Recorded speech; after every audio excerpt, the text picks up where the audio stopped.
Ya, bismillahirrahmanirrahim. Assalamualaikum warahmatullahi wabarakatuh. Ya, alhamdulillah rabbil alamin wassalatu wassalamu ala anbiya'i wal mursalin sayyidina Muhammadin wa ala alihi wa sahbihi ajmain amma ba'd. Boleh teman-teman sekalian ya, malam hari ini luar biasa saya berkesempatan kembali untuk berbagi dengan teman-teman sekalian ya di live Facebook ya bersama komunitas anti riba. Nah, sebelumnya sekali lagi perkenalkan, nama saya Ahdan Haris Setiawan, saya dari komunitas anti riba ya, berasal dari Yogyakarta. Dan alhamdulillah saya sangat bersyukur, senang, bangga, bahagia ketika saya berkenalan atau bertemu dengan komunitas anti riba ini. Yang saya impikan, ya, apa yang saya impikan untuk bisa terbebas hutang riba, alhamdulillah terwujud melalui solusi yang ditawarkan. Ya, karena latar belakang saya pengusaha, biasa pengusaha itu utangnya banyak, ya, pengusaha itu utangnya banyak. Utangnya miliaran, tetapi alhamdulillah ya berkat saya mengenal komunitas anti riba dengan solusi yang ditawarkannya, saya 3,2 miliar bisa lunas, alhamdulillah.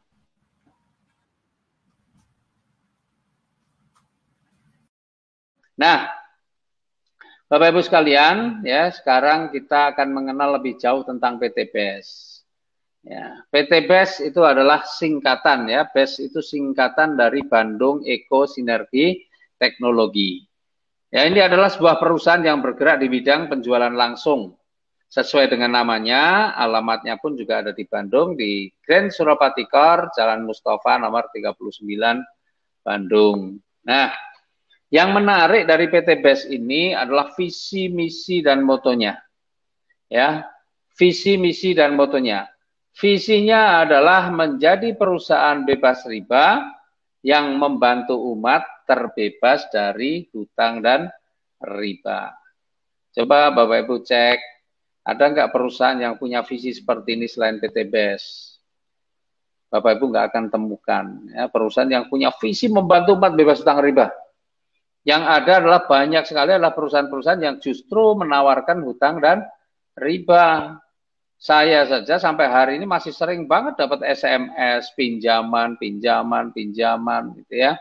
Nah, dulu masih aktif di usaha-usaha konvensional, wah itu juga sama sering didatangi dari lembaga keuangan ya, nawarin pinjaman. Coba banyak banget perusahaan-perusahaan yang menawarkan riba, tapi ada satu perusahaan yang luar biasa ya, perusahaan Indonesia dalam negeri ya, yang punya visi membantu umat terbebas dari hutang dan riba. Kalau kita pahami dan kita ikuti dari awal tadi mengenai dosa riba, maka sebenarnya visinya dari PT BES ini bukan hanya sekedar visi dunia, tetapi visinya ini berdimensi dunia dan akhirat. Maka misinya pun sangat luar biasa, sangat keren, yaitu melahirkan 1.000 miliarder baru setiap tahun. Ini misinya itu melahirkan 1.000 miliarder baru setiap tahun. Itu miliarder yang sesungguhnya. Bukan miliarder seolah-olah ya.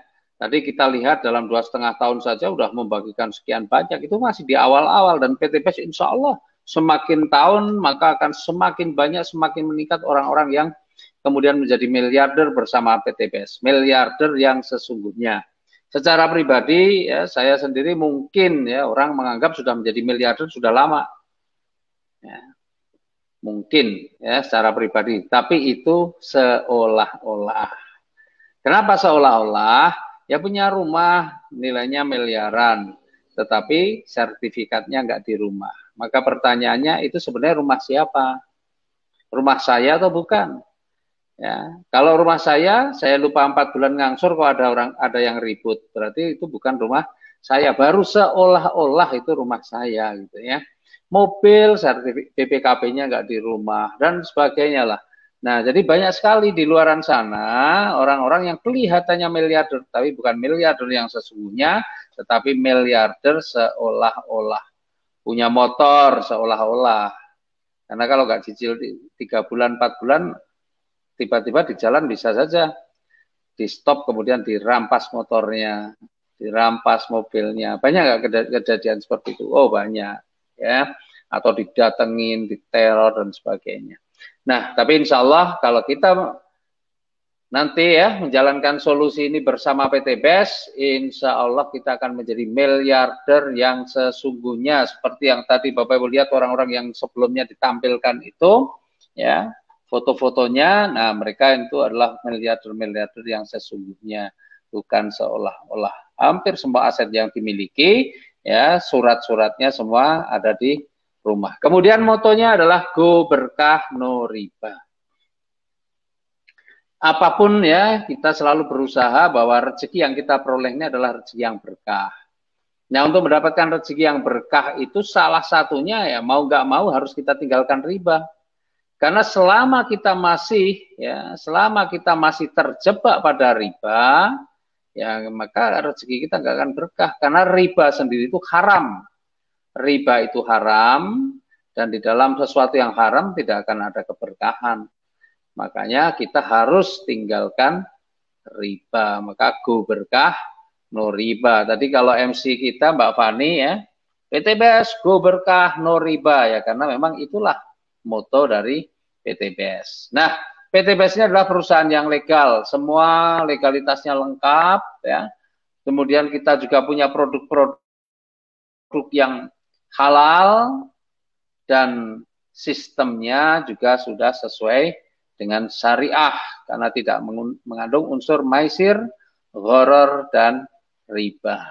Ya, semua tidak ada unsur perjudian atau untung-untungan, tidak ada sesuatu yang tidak jelas, ketidakjelasan, dan tidak ada riba. Ya, nah luar biasanya ya, PT BES ini membuktikan bahwa dalam waktu yang singkat membuktikan menjadi perusahaan yang benar-benar dikelola secara profesional.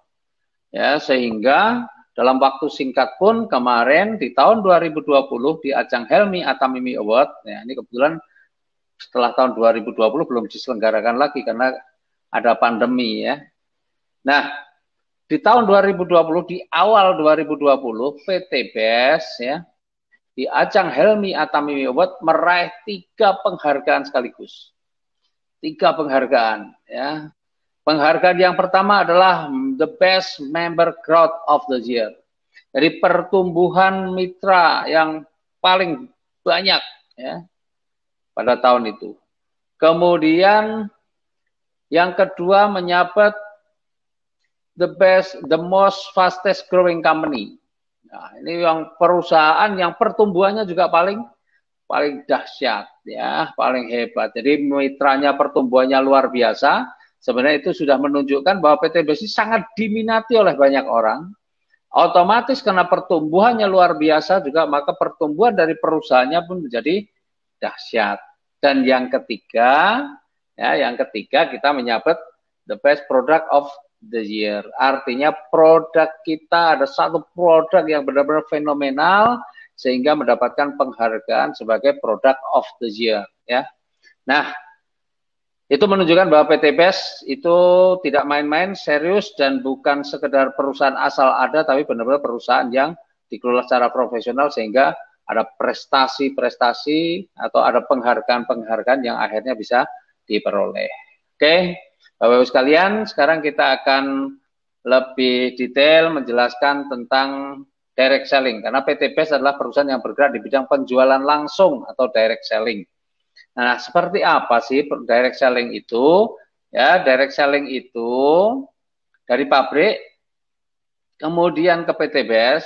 PT BES-nya adalah sebagai distributor dan kemudian dari PT BES langsung ke konsumen atau ke mitra usaha.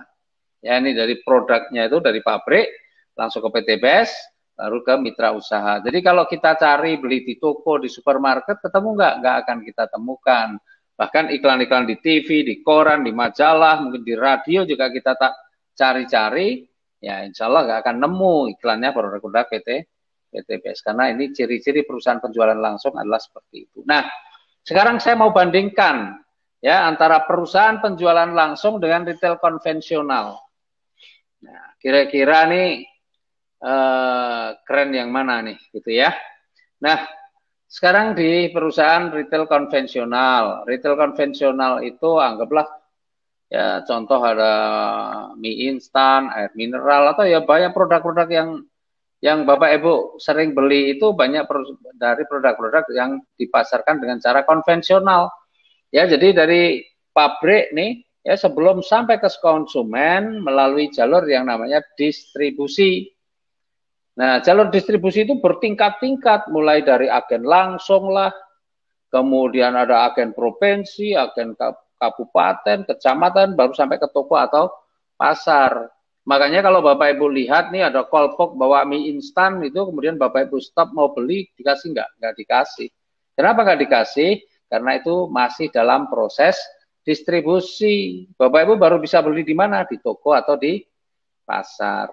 Nah, dari sini saja kalau kita lihat, karena melalui tahapan-tahapan seperti itu, di mana semua perlu keuntungan, maka kalau kita bicara harganya, itu pun sudah pasti terjadi kenaikan ketika Bapak Ibu beli produk, karena agen langsung pengen dapat untung, agen provinsi pengen dapat untung, agen kabupaten untung, kecamatan untung, bahkan toko dan pasar pun juga pengen dapat untung. Nah, itu baru dari sisi itu. Tapi kalau distribusinya sudah jalan, Bapak Ibu tetap aja nggak ngerti produk tersebut. Kenapa? Karena belum ada promosi. Maka di perusahaan retail konvensional dia melakukan promosi. Dan promosi ini besar banget biayanya, ya, melalui media cetak, koran, majalah, ya, dan sebagainya. Itu berapa koran, berapa majalah yang dia pasang iklannya, wah itu biaya gede. Kemudian elektronik itu melalui radio atau televisi, wah itu juga bayarnya besar sekali. Kemudian pakai artis, endorse artis, bayarnya juga mahal lagi. Kemudian videotron, baliho, sales dan sebagainya. Nah itu semua memerlukan biaya yang sangat besar dan itu pasti diperhitungkan juga nantinya di harga penjualan yang terakhir atau di harga akhirnya akan dipertimbangkan, diperhitungkan karena kos yang dikeluarkan juga cukup banyak. Belum termasuk transportasi karena bagaimana dari pabrik sampai ke toko pasar itu memerlukan transportasi dan itu diperlukan juga biaya. Nah, setelah ada distribusi, kemudian setelah ada promosi, maka masyarakat baru tahu dan setelah tahu maka baru masyarakat beli produk tersebut, ya. Tuh. Jadi prosesnya adalah seperti itu. Nah, kira-kira nih, ya teman-teman, kalau teman-teman pengen berbisnis, ya, di usaha retail konvensional, kira-kira kalau punya uang 2 juta gitu, kira-kira cukup nggak? Bisa nggak? Di mana teman-teman bisa ambil peluang dengan uang 2 juta? Apakah di agen langsung bisa dengan 2 juta, agen provinsi, atau di toko pasar? Saya kira 2 juta tidak akan bisa. Apalagi teman-teman mau ambil kuenya yang dipromosi. Ya, di media cetak, koran kita nggak punya, majalah nggak punya, radio nggak punya, TV nggak punya, artis juga bukan, videotron nggak punya, baliho nggak punya. Jadi sales pun mungkin kita juga tertolak karena sudah expired gitu ya. Expired karena biasanya sales itu masih muda, penampilan menarik kan gitu ya. Nah, sementara mungkin kita ya sebagian di antara kita udah expired, udah lewat semua. Jadi kalau kita pengen berperan di retail konvensional, kita bisa ambil peran di mana? Kita hanya bisa berperan sebagai konsumen. Betul kan? Iya, dengan uang 2 juta kita hanya jadi konsumen. Nah, kalau kemudian kita jadi konsumen, mungkin kita senang dengan produk yang kita beli, terus kemudian kita cerita kepada teman kita, tangga kita, saudara, ada produk ini, saya baru beli mie instan nih, enak banget rasanya. Wah, temannya pada ikutan beli. Kira-kira Bapak Ibu dapat apa di situ? Nggak dapat apa-apa. Terima kasih pun belum tentu dapatkan. Padahal Bapak Ibu, kalau Bapak Ibu membentuk promosi seperti itu, kue di promosi ini gede banget. Bisa 40 sampai 70%-nya sendiri. 40 sampai 70%. itu kue yang disiapkan ya untuk bantu promosi. Ya, tapi di usaha retail konvensional Bapak Ibu udah kehilangan kesempatan itu. Kecuali Bapak Ibu punya uang yang banyak, ya punya uang mungkin puluhan juta atau ratusan juta, mungkin bisa, atau miliaran bahkan. Tapi kalau hanya uang 2 juta, waduh berat. Ya. Nah sekarang kita lihat nih di penjualan langsung. Penjualan langsung lebih simpel, dari pabrik langsung ke distributor, ya dalam hal ini bisa PTBS misalnya. Dan dari distributor langsung ke konsumen akhir, ya ke Bapak Ibu sekalian lah, ya. Nah, ketika Bapak Ibu sudah merasakan manfaatnya, kemudian cerita misalnya, membantu promosinya, nah di penjualan langsung, maka Bapak Ibu akan dapat rezeki, karena Bapak Ibu tidak hanya bisa sebagai konsumen, tetapi ketika Bapak Ibu mau menjalankan promosinya, maka Bapak Ibu juga berhak untuk mendapatkan kue bagi hasil yang ada di situ. Dan kue yang ada di situ akan diwujudkan apa? Diwujudkan dalam bonus, reward, dan sebagainya. Dan luar biasanya, ya di penjualan langsung 2 juta juga bisa. Nah, jadi Bapak Ibu coba lihat, sebenarnya di usaha konvensional itu identik dengan modalnya besar dan resikonya juga besar, mungkin juga potensi rezekinya besar mungkin. Tapi bandingkan dengan di penjualan langsung, modalnya kecil, kalau modalnya kecil resikonya pasti kecil. Tetapi hasilnya, ya Bapak Ibu tadi sudah bisa lihat tuh buktinya, orang-orang dapat miliaran-miliaran itu hanya dengan modal yang kecil pun bisa. Maka ini jadi solusi, ya ini bisa menjadi solusi untuk banyak orang, apalagi di kondisi yang seperti sekarang ini, di masa pandemi, masa COVID seperti ini, orang perlu solusi. Nah, itu Bapak Ibu, ya produk tentang PTBS, ya. Dan tentu PTBS-nya adalah perusahaan penjualan langsung, ya, dan produk-produknya halal, ya. Maka pasti ada produknya. Nah, produknya apa? Nah, saya bukan yang menjelaskan ya untuk masalah produk ini, karena saya akan dibantu oleh orang yang luar biasa dari Kudus,